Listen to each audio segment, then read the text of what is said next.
Assalamualaikum warahmatullahi wabarakatuh. Ya, selamat datang kembali teman-teman mahasiswa semuanya di mata kuliah akuntansi UMKM tentunya ya. Bersama saya Arif Nugroho. Oke. Topik kita kali ini kita masuk ke tema yang ke-12 ya, chapter 12 yaitu terkait dengan perlakuan akuntansi untuk koperasi ya. Jadi nanti tujuan dari mempelajari ini bahwasanya nanti teman-teman semuanya diharapkan setelah mengikuti atau mempelajari topik ini bisa menjelaskan mengenai apa kegunaan akuntansi itu bagi koperasi. Nah tentunya berbicara mengenai koperasi sangat potensial sekali dan menarik ya kalau kita berbicara terkait dengan bidang di UMKM ya seperti itu. Nah yang kedua nanti selanjutnya mahasiswa setidaknya mampu mempraktekkan ya transaksi yang ada dalam perkoperasian atau dalam unit usaha koperasi seperti itu. Kemudian selain itu nanti kita menggunakan dasar dari PSAK yaitu PSAK nomor 27 ya terkait dengan koperasi seperti itu. Langsung saja bahwasanya kita masuk ke topik yang pertama bahwasanya akuntansi yang memadai ya bagi UMKM itu setidaknya dapat memenuhi persyaratan ya dalam hal permodalan dari pihak eksternal ya seperti bank seperti itu. Nah seperti yang pernah saya jelaskan sebelumnya ya koperasi itu kan konteksnya juga banyak ya jadi dia memang salah satu unit usaha yang bergerak di UMKM. Sektornya masih sektor mikro, menengah dan kecil ya. Sektor mikro dan kecil, maaf. Nah, jadi dari koperasi itu juga bermacam-macam. Jadi mulai dari koperasi itu sifatnya manufaktur seperti pernah saya jelaskan di chapter sebelumnya. Kemudian ada yang dagang ya, ada yang jasa. Nah, yang jasa ini salah satu contohnya adalah lembaga pembiayaan atau keuangan ya. Nah itu salah satu koperasi yang bergerak di bidang jasa pembiayaan ataupun pinjaman ataupun pendanaan ya seperti itu. Nah jadi di sini nanti terkait dengan perlakuan akuntansi UMKM apabila UMKM itu telah melakukan pencatatan ya pencatatan akuntansi secara relevan, akurat, handal pastinya akan mudah dalam mengajukan pembiayaan. Misalnya kalau koperasi itu bergerak di bidang perdagangan ataupun manufaktur misalnya ya dia membutuhkan stimulus pendanaan modal misalnya. Nah itu sebetulnya pihak debitur ya itu pasti akan membutuhkan informasi-informasi. Salah satunya wujudnya adalah dari laporan keuangan. Nah itu maka perlu UMKM itu melakukan pencatatan. Ini pentingnya salah satu akuntansi UMKM. Nah jadi memang fakta selama ini UMKM itu jarang yang melakukan pencatatan atau pembukuan secara relevan ya. Biasanya memang banyak hal ya yang membuat UMKM itu kurang memperhatikan terkait dengan pencatatan ya, kemudian penyusunan laporan seperti itu. Ya memang karena banyak faktor ya. Bisa karena keterbatasan sumber daya manusianya ya. Bisa jadi karena memang faktor ketidak konsistenan pelaku usaha UMKM itu sendiri ya seperti itu. Nah, jadi berbicara mengenai laporan keuangan atau di akuntansi UMKM itu salah satunya adalah kita harus belajar dulu konsep dari perlakuan transaksi ya, dalam koperasi itu. Nah, kita merujuk pada PSAK nomor 27 ya, yaitu memang PSAK yang digunakan untuk akuntansi koperasi itu tidak jauh beda dengan akuntansi di sektor lainnya ya. Hanya saja dia ada beberapa hal yang perlu disesuaikan ya atau yang diatur di PSAK nomor 27 khusus untuk akuntansi perkoperasian ya. Itu apa saja? Yang pertama adalah aktiva. Nah, ini di PSAK 27 paragraf 63 bahwasanya aktiva itu yang diperoleh bisa dari sumbangan yang terkait penggunaannya ya. Di sini aktiva itu tidak dijual atau untuk menutup kerugian ya. Jadi itu diakui sebagai aktiva lain-lain. Nah, ini ini akan dijelaskan nanti di catatan atas laporan keuangan dalam laporan keuangan koperasi. Ya. Kemudian aktiva yang dicadangkan untuk kepentingan bersama para anggota merupakan aktiva yang bukan milik koperasi ya. Jadi pengurus harus bertanggung jawab penggunaan aktiva yang dikelola ya dan yang diakui, yang dicatatnya ya itu sebagai aktiva itu tidak boleh diakui sebagai aktiva koperasi selama itu nanti akan digunakan untuk kepentingan anggota semacam itu. Nah, kemudian paragraf 65 aktiva yang dikelola oleh koperasi tapi bukan milik koperasi itu tidak diakui sebagai aktiva oleh koperasi dan itu harus juga dituangkan dalam catatan atas laporan keuangan. Nah, itu terkait dengan aktiva. Nah, salah satu kalau kita merujuk pada PSAK nomor 27. Nah, selanjutnya kita masuk ke PSAK kewajiban ya. Jadi kewajiban yang diatur dalam PSAK 27 adalah simpanan sukarela ya. Jadi simpanan pokok dan simpanan wajib merupakan modal koperasi. Jadi itu tidak bisa diambil sewaktu-waktu.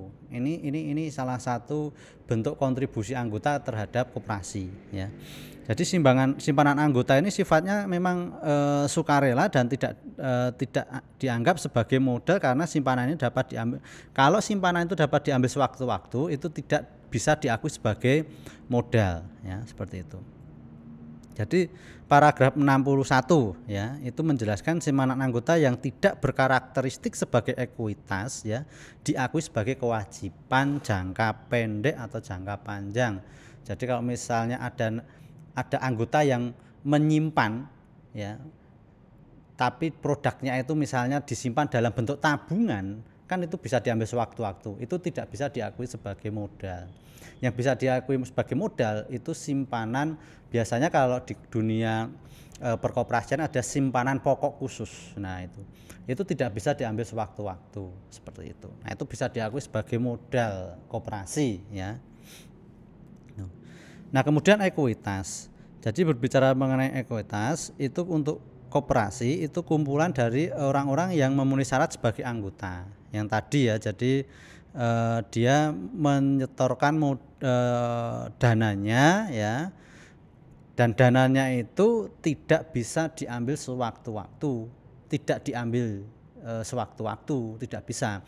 Itu masuk ke ekuitas. Dan nanti di akhir periode kalau perusahaan koperasi itu mengalami laba ya, memperoleh laba, maka labanya itu akan dibagi ya, laba bersihnya dibagi yang dinamakan sisa hasil usaha atau SHU. Nah, itu terkait dengan ekuitas. Kemudian pendapatan ya, ini salah satu yang diatur dalam PSAK nomor 27. Jadi pendapatan yang timbul kalau di paragraf 67 dijelaskan bahwa pendapatan itu timbul dari transaksi koperasi itu sebesar pendapatan brutonya, cara mengakuinya ya.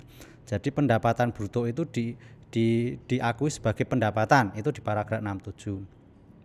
Nah, kemudian apabila koperasi itu memperoleh transaksi ya yang dari non anggota ya itu diakui sebagai pendapatan penjualan, itu dilaporkan terpisah.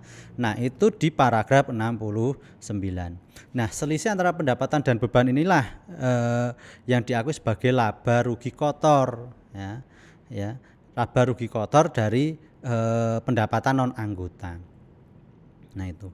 Dan nanti laba rugi kotor ini dikurangi dengan beban-beban ya yang terkait langsung dengan operasional, itu nanti akan muncul namanya laba bersih. Laba bersih ini nanti yang digunakan sebagai dasar dalam penghitungan sisa hasil usaha ya.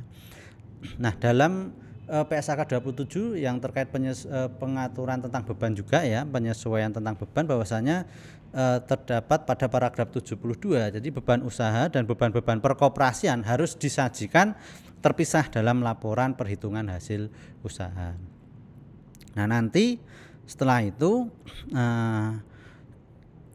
produk output terakhir yaitu laporan keuangan ya, yang terdiri dari neraca ya, kemudian perhitungan hasil usaha, laporan arus kas, promosi ekonomi anggota, dan catatan atas laporan keuangan ya.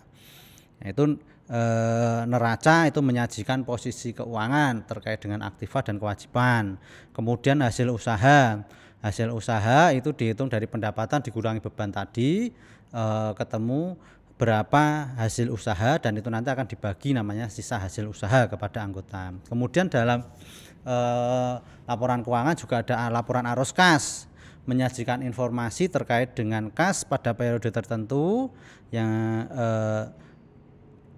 kemudian ditambah dengan sumber-sumber penerimaan, dikurangi pengeluaran ya, pada periode tertentu ketemu laporan arus kas. Nah, kemudian untuk laporan promosi ekonomi anggota ini terkait dengan laporan yang mengikhtisarkan terkait dengan manfaat ekonomi yang didapatkan oleh anggota selama periode tertentu ya. Jadi laporan ini mengikhtisarkan terkait yang pertama manfaat ekonomi dari pembelian atau pengadaan barang misalnya ya. Kemudian manfaat ekonomi dari pemasaran dan pengolahan bersama. Kemudian simpan pinjam lewat koperasi atau pembagian sisa hasil usaha. Jadi maksudnya kalau anggota itu dia punya usaha, kemudian usahanya itu dimitrakan dengan koperasi, otomatis nanti di sana dia akan memperoleh beberapa fasilitas. Nah, salah satunya pertama mungkin bisa dapat diskon dalam pengadaan bahan baku kalau anggotanya itu bergerak di bidang manufaktur, atau dia dapat selain diskon mungkin dapat harga yang lebih rendah kalau dia kapasitas ordernya itu kan, kalau biasanya kalau koperasi itu ordernya kan dikumpulkan dari beberapa anggota ya yang punya usaha yang sama, kemudian dia punya orderan yang sama. Itu kalau dikumpulkan, diakumulasi dalam kapasitas besar, otomatis juga akan berpengaruh terhadap harga bahan baku. Itu akan memperoleh maksud di sini adalah akan memperoleh fasilitas, salah satu manfaat ekonominya yaitu penurunan harga bahan baku. Otomatis kan dia juga akan lebih maksimal atau akan lebih optimal dalam memperoleh labanya. Seperti itu. Nah, ini salah satu manfaat kenapa koperasi harus kalau bisa harus betul-betul dijaga ya keberlangsungannya, dan itu bisa memperoleh manfaat bagi anggotanya seperti itu. Nah, memang bisa jadi yang tadi contohnya kalau koperasi itu bergerak di manufaktur, otomatis kan nanti anggota-anggotanya itu bisa juga ngesup. Kalau kita butuh bahan baku, usahanya sama, bisa ngesup ke koperasi seperti itu. Itu kan otomatis akan lebih murah harga bahan bakunya. Kemudian yang terakhir catatan atas laporan keuangan ya. Jadi berisi tentang catatan-catatan terkait dengan kondisi-kondisi tertentu dalam sebuah laporan keuangan sebagai penjelasan. Nah, mungkin topik kita sampai di sini dulu, ada kurang lebihnya mohon maaf. Sekian, wassalamualaikum warahmatullahi wabarakatuh. Sampai ketemu di pertemuan selanjutnya.